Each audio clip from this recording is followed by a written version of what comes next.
This is going to be a 5-part series. This will be part 1 of the 5-part series, where we're going to engage in a conversation about sex, gender identity, gender expression, sexuality, and romantic attractions. And this is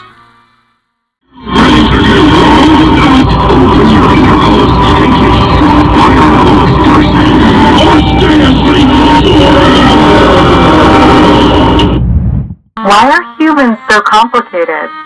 How do humans know what sex, gender, orientation of sexuality, and romantic attraction they are? Well, Cindy, this is a difficult question to answer.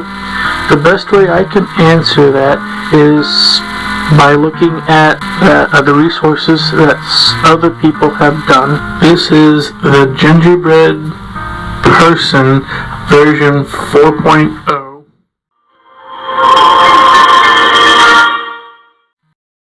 Okay, first of all, I would like to say I love the Gingerbread Person.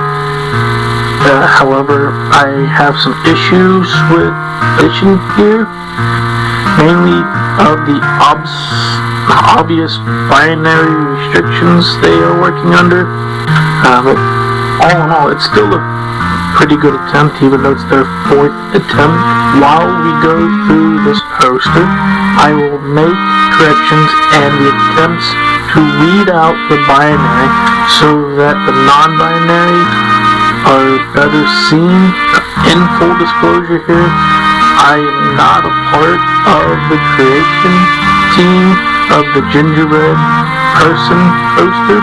I'm just a non-binary person who doesn't feel seen by their poster, despite that I still love the attempt here. And the fact that this is the 4th version of the poster means they are willing to learn and adjust the poster to best explain everyone. Take a look at their poster here, and you'll see their non-binary oversights, but their attempt to note the non-binary as well.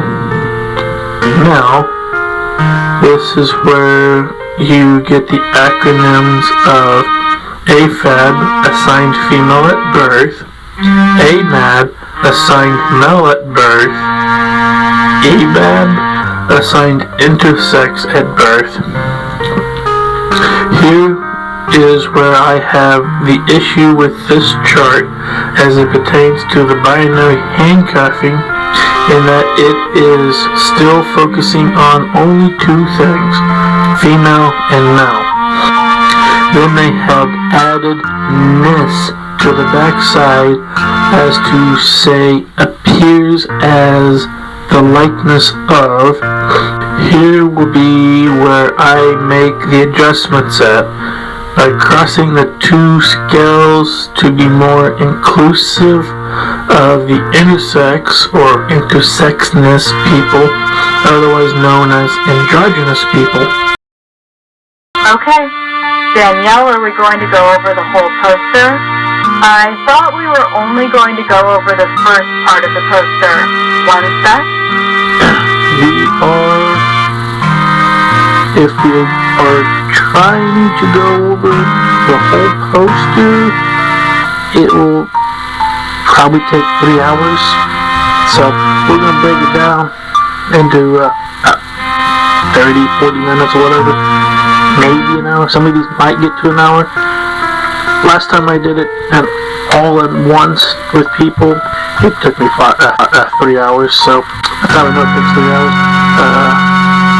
I don't actually like this on a scale even this way because it leaves too much to question.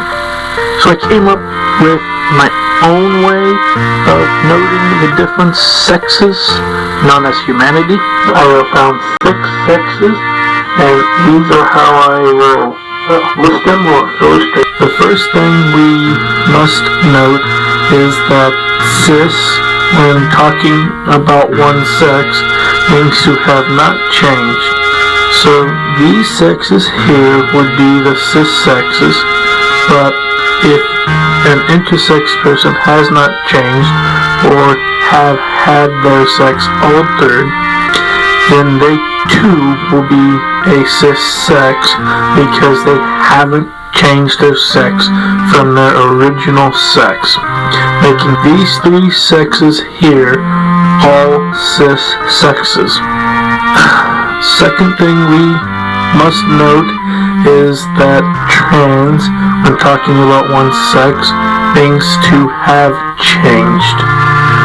Making these the trans sexes, these two here are notably called the binary transsexuals because they were assigned the other sex at birth and then made the full transition over to their appropriate sex. Then we have the non-binary transex, which has many names, but for the sake of simplicity, I named these folks in transition, or in the middle, or androgynous. So are you separating the different sexes between binary and non-binary? Isn't that a bit binary in and of itself there, Danielle? Yes. Kinda, but it's sort of a paradox, really. The more we try to categorize the different sexes found in humanity, the more narrow the chart gets. When we get to the top of the tree, ultimately we are all human, and therefore we will fall under one category of humanity. Then how do we chart the flow downward to note the various humans we find? In the first explanation, I point out that there are 6 categories, but the process of dividing them into cis and trans still kind of puts a division there, and I don't like the division, so we'll have to work on how to figure out that one. We can see it better divided by this flow chart, where we have the cis sexes here and the trans sexes here. I threw this in here to note that body dysphoria is separate from gender dysphoria, and because the chart looked too binary to me, of course we can separate them between the atypical binary concept and the non-binary concept, which would be female and male as seen here and here, but both fully female and fully male can be seen on the cis and the trans side of the chart. But then we also see the intersex people and the non-binary trans sexes on both sides of the flowchart too, which means this isn't a great way to note this either. Please note here that these two, intersex and the in the middle or in transition groups, have a vast number of variances that don't show up well on this type of chart. They all seem to fall under a more androgynous appearance than their binary counterpart. Well, what would be the best way to notate the different sexes then, Danielle?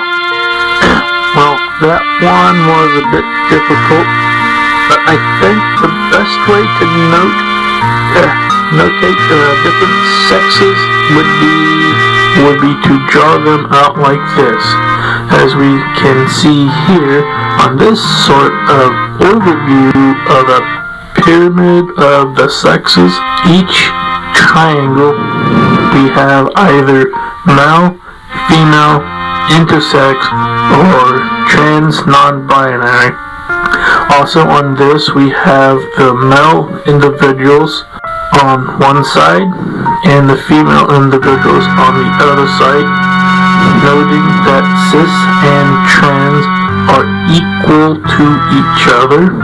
Then at the top we have the intersex individuals, which have become known as the non-binary sex that naturally forms in the womb. And at the bottom we have the trans non-binary sexes, which are the individuals who have had medical work done to separate from their sex assigned at birth, or SSAB, but haven't fully transitioned over to be fully the other sex. But how can you tell one sex from another? What are the defining characteristics between the 6 categories of the sexes? Well, to answer that question, Cindy, we will have to look at the 3 cis-sex categories to point out the uniqueness of each cis-sex. Then we'll be able to tell where the trans sexes are at in their characteristics. Keep in mind, most trans sexes are modeled off of the binary idealism of either male or female, and no one really models the transition after the intersex type, because it's kind of a difficult one to do. Let's start out by looking at the female body characteristics. Females have a higher pitched voice, lower muscle mass, lower body hair, lower facial hair. They tend to have noticeable breast tissue, which means they are more likely to wear a shirt. Their hips and chest tend to be larger than their waistline. Their genitals are an inti, which means they have to set to pee.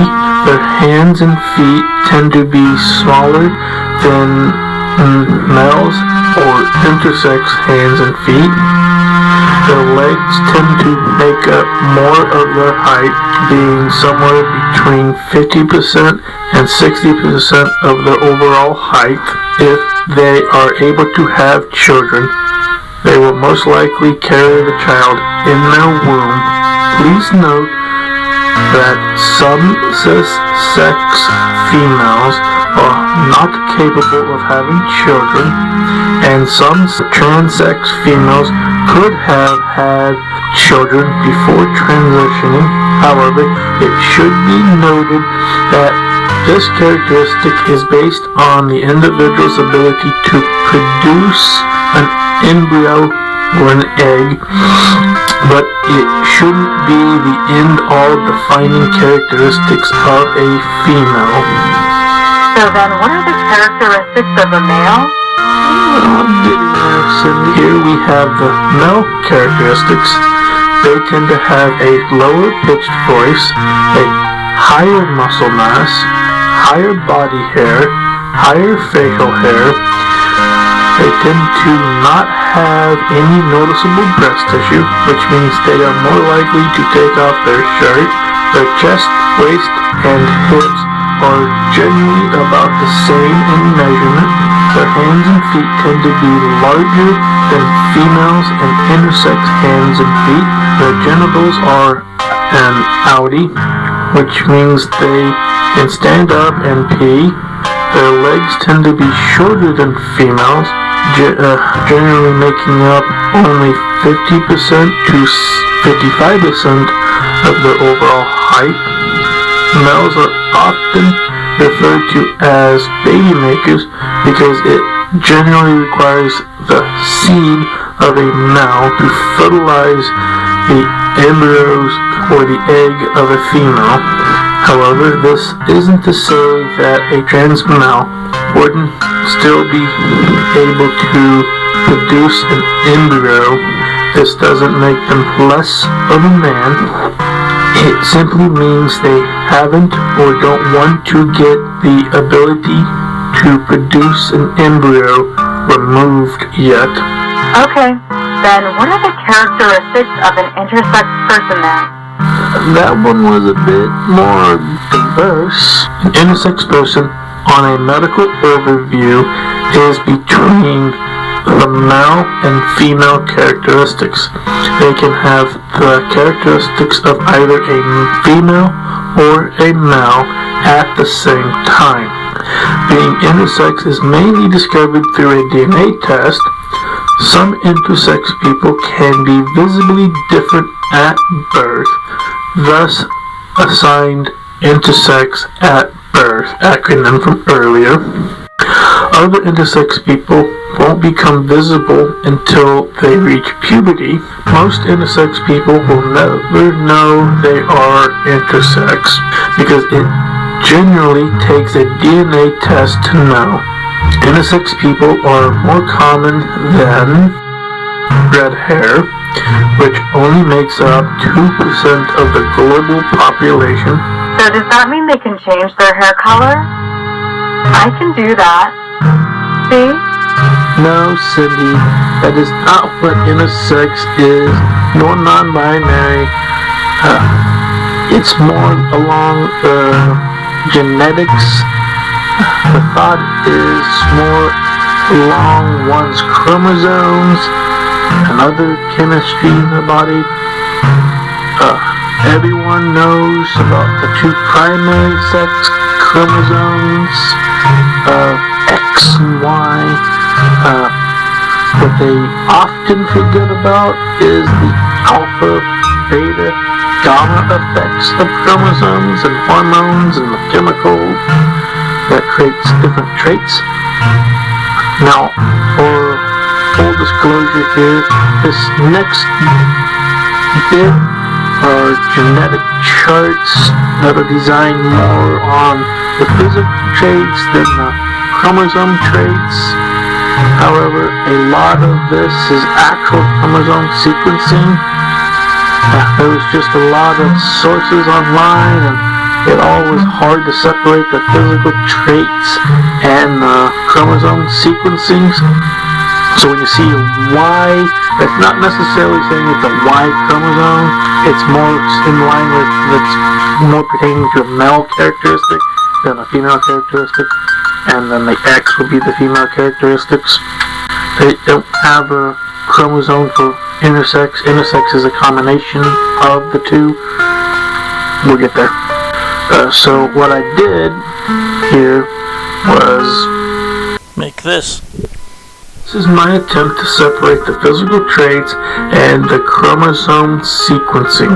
For this, I made these columns for the physical traits and the chromosomes the father passes on, and these columns for the physical traits and chromosomes the mother passes on.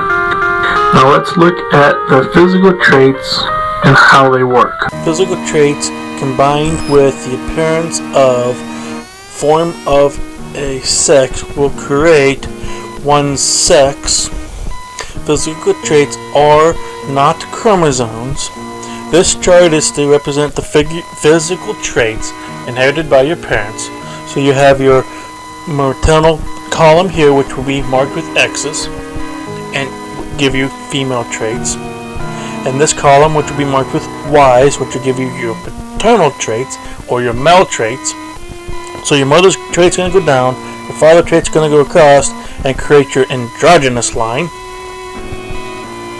Male traits will be colored blue, like this, and your female traits will be colored pink, like this. And as far as the chart looks, will be right here. And then we've got your assigned male and your assigned female line going through the androgynous line. And then we're going to look at these two columns here, which we didn't color in for a purpose. So let's look at these one, which we have an alpha Y and a beta X. So this one's going to be a male trait, which we'll color blue. But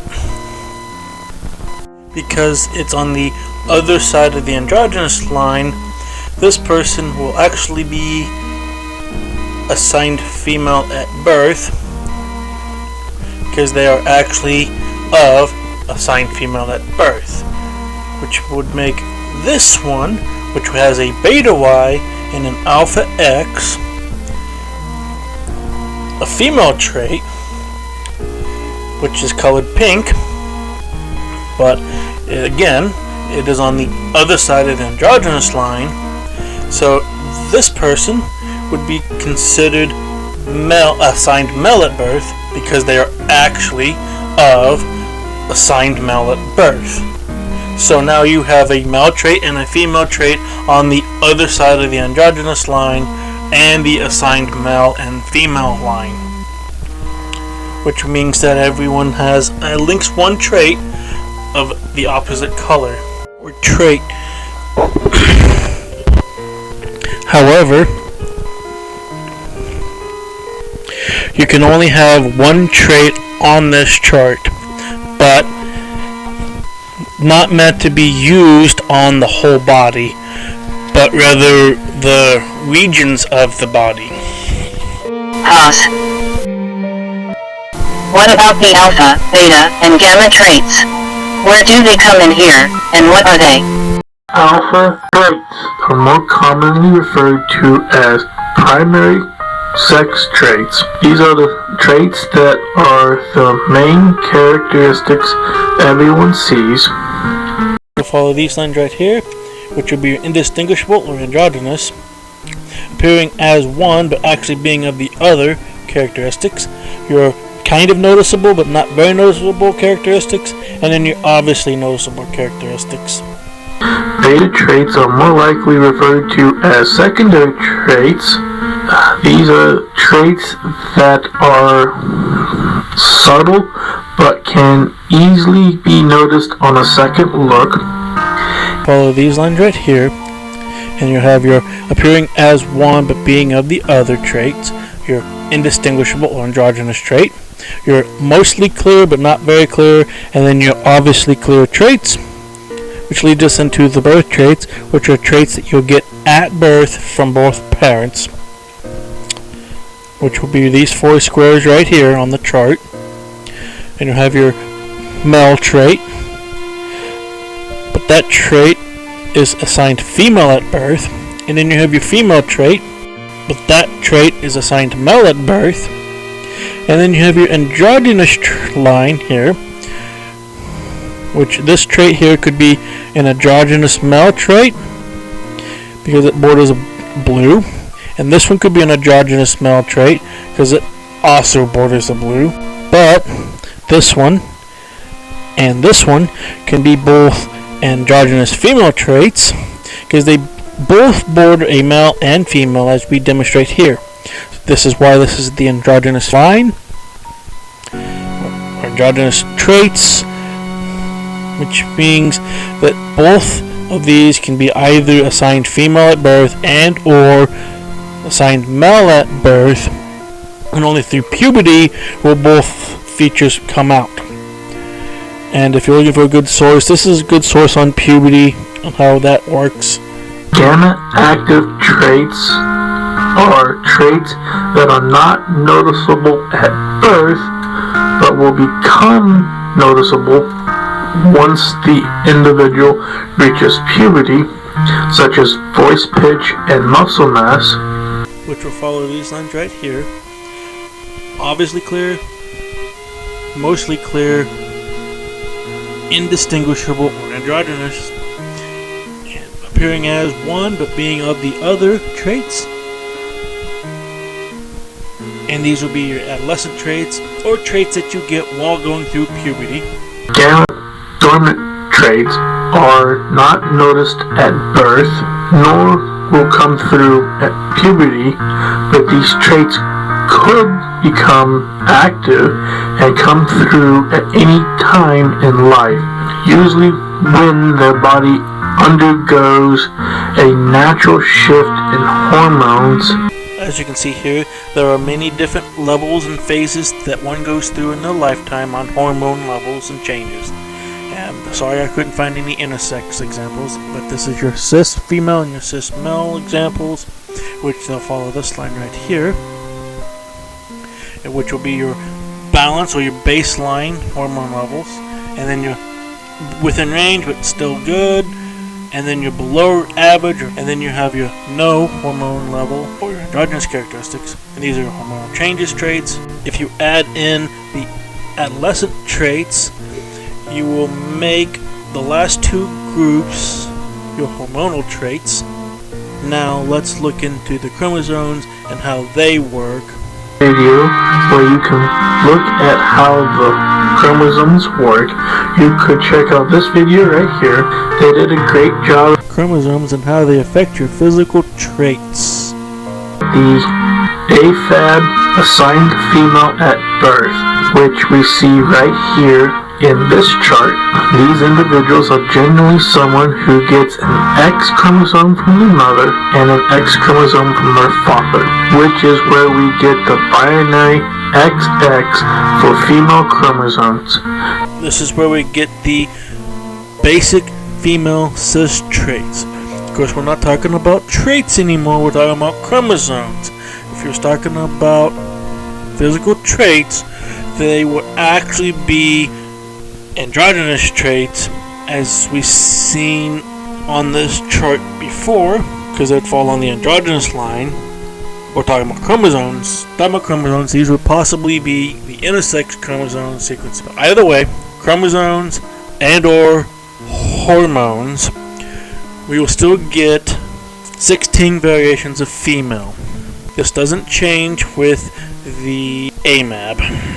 Let's move on to the AMAB assigned male at birth, which we see right here in this chart. These individuals are generally someone who gets an X chromosome from their mother and a Y chromosome from their father, which is where we get the binary XY for male chromosome. This is where we get the basic male cis traits. Pause. We have used this chart before, previously in the video, and yes, we were using the intersex male chart. I'm calling these intersex male and female because there are more probabilities of intersex traits than binary traits. So let's count them. If we have 16 male traits and 16 female traits, we'll get 32 variations of the human form. Move on to the EMAD assigned intersex at birth, which we see right here in this chart. This chart here is the most accurate way to illustrate the many various sexes. If intersex individuals are people assigned intersex at birth, because it's clearly noticed other intersex individuals are assigned either male or female until discovering of their intersexness. Intersex people are not made any special way. They still get the maternal X chromosomes and the paternal X or Y chromosome. Then there are the mutations of other biological ways an individual could become a double X chromosome from either parent or both. This is for the case where an individual gets a double Y from the father. These just are placeholders. Mothers can't pass on a Y chromosome. This is just done to create a distinction between individuals assigned male and individuals assigned female that have a Y or double Y characteristics. These are for the missing Y or missing X chromosomes that are often found in intersex individuals. These are to create another column to explain the other cases of intersexness that have differences. As for these sequences are impossible to create human life, and no one can survive these. Everyone needs at least one X chromosome, so if you count these survivable ones, you get 27 sequences. If you add in the various physical traits with this, you get 59 possible sequences. Let's look at the body regions. We have 6 regions of the body. Region 1, the head. Region 2, the torso. Region 3, the legs. Region 4, the hands.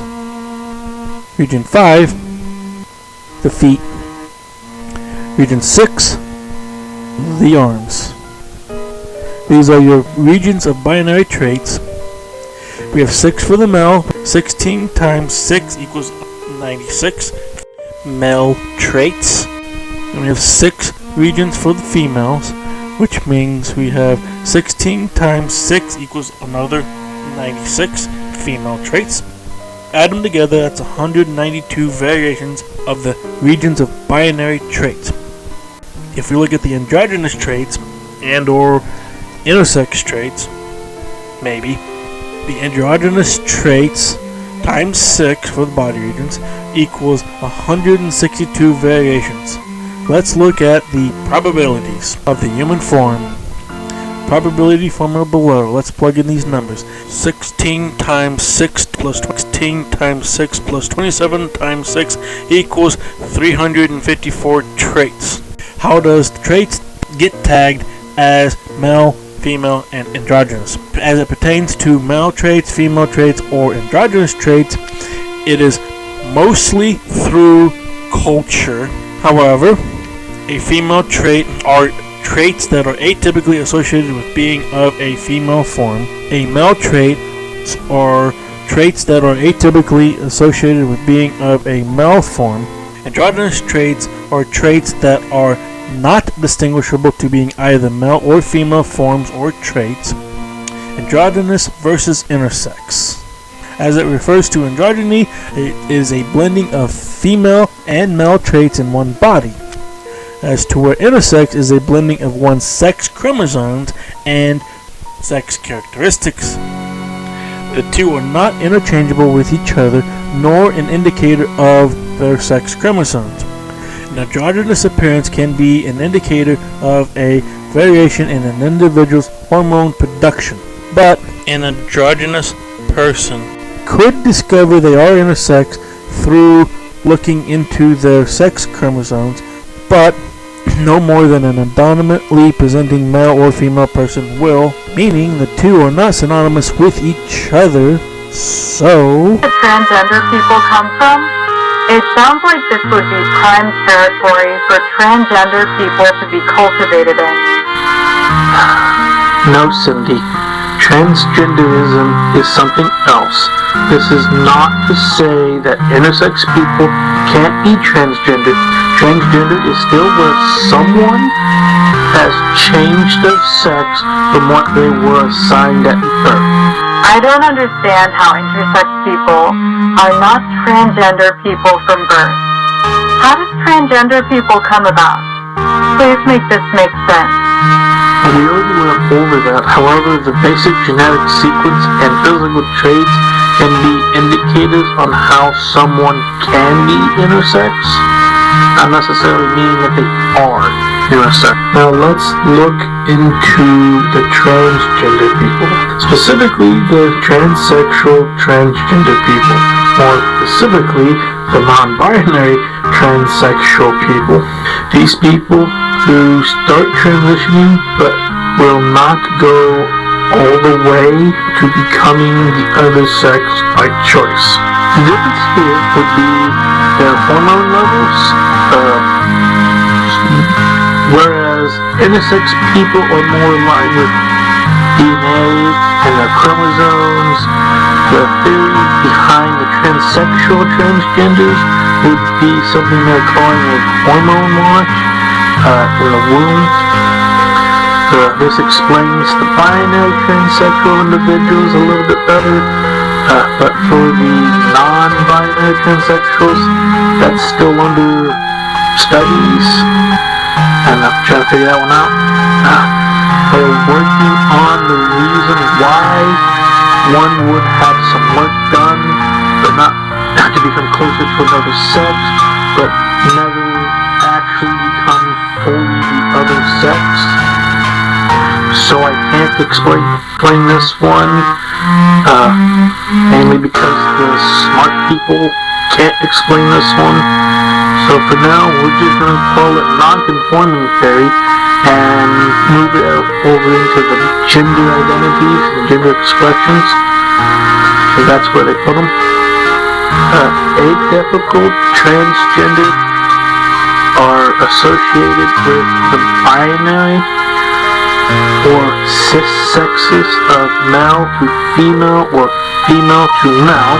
If you would like to watch a video that will explain how transitioning works, you can watch this video from Britannica.com. They did a great job explaining the binary. Binary means to think in only two ways. Black or white, right versus left, pink or blue, no gray area, no lavender, just black or white, or for some transsexuals, pink or blue. Or any clever, non-binary is to see things in more than two ways. Here we have female 1 and male 2. But intersex would be 3, because non-binary characteristics or androgynous characteristics formed naturally. Intersex is not transsexual. Transsexual is not intersex. The transgender theory states that there's something they are calling a hormone wash, creating an alternation in one's gender identity, which creates a separation between their sex and gender. According to the theory is that this hormone wash can happen at any time during life. Of course, this is in relation to the physical body. The hormone wash is being referred to as the bridge between transgender and transsexual. The running theory is that the hormone wash generally takes place in the womb, but any change in an individual's hormone production could cause physical change, which will begin to alter one's sex or gender identity. If there is any alteration to one's hormones, a separation between their sex and gender can form, thus creating gender dysphoria. But according to the stats, 98% of gender dysphoria cases are formed from a hormone wash in the womb, meaning that transgender people are born that way, where they say, I am transgender, then I became a transsexual. I was born transgender, but through the help of doctors, I became a transsexual. There is no evidence to definitively determine what makes someone transgender. It's just a theory.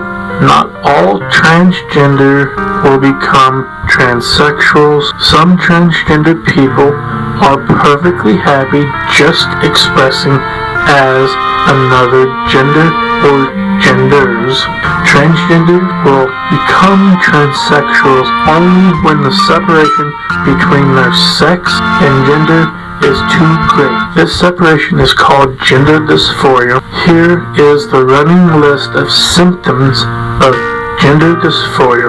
But that is the next video, part 2, gender identity. Okay, before I let you go, I would like to show you how I would change the genderbread person poster in regards to the sex charts. Here is the genderbread person 4th version from the beginning of the video.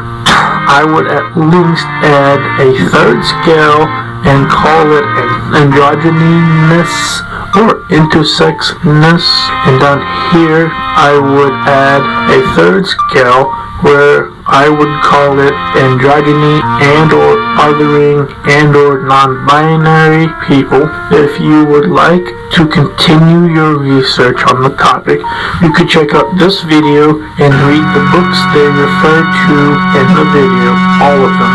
Thanks for watching. Stay tuned for the next video, part 2, gender identity. Hi, thank you for watching the video. Please stay tuned for part 2. And this is my outfit that I'm going to share with you. I hope you enjoy it. Christmas look.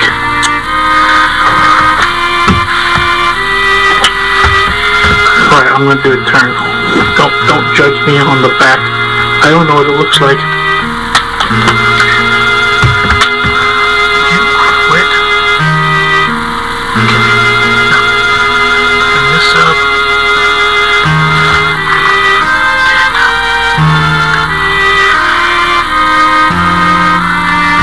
There we go.